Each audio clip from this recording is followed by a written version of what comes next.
പ്രിയ ശ്രോതാക്കളെ, the story of the സെയിൻസിൻ്റെ 282 അധ്യായത്തിലേക്ക് ഏവർക്കും സ്വാഗതം.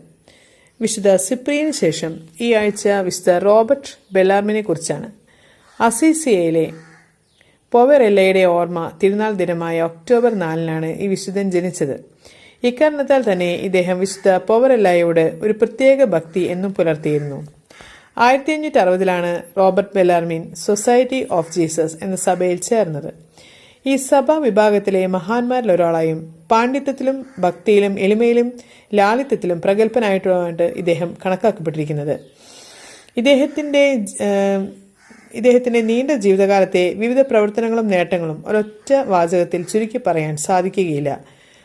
യുവാക്കളായിരുന്ന അലോഷ്യസിന്റെയും ജോൺ ബർക്ക്മാൻസിന്റെയും കുമ്പസാര പിതാവായി ഇദ്ദേഹം പ്രവർത്തിച്ചു. ഇദ്ദേഹത്തെ വാഴ്ത്തപ്പെട്ടവനായും വിശുദ്ധനായും പ്രഖ്യാപിക്കുന്നത് എന്തിനാണ് 300 വർഷം എടുത്തതെന്ന് ചോദിച്ചേക്കാം. ഇതിനുത്തരം നേരത്തെ തന്നെ ബിഷപ്പ് ഹെഫെല്ലെ നൽകിയിട്ടുണ്ട്.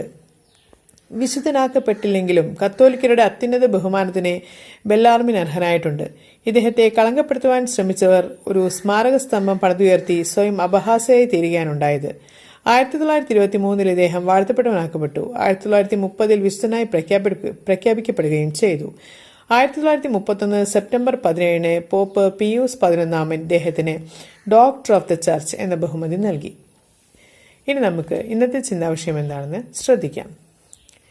തെറ്റായ അറിവുകളുടെ വെളിച്ചത്തിൽ തെരഞ്ഞെടുക്കുന്ന ജീവിതം ഒരാളെ കുരുക്കിൽപ്പെടുത്തുന്നു. പരമാവധി ആശയങ്ങളും അറിവുകളും ജീവിത യാഥാർത്ഥ്യങ്ങളും മനസ്സിലാക്കാൻ ശ്രമിക്കുക.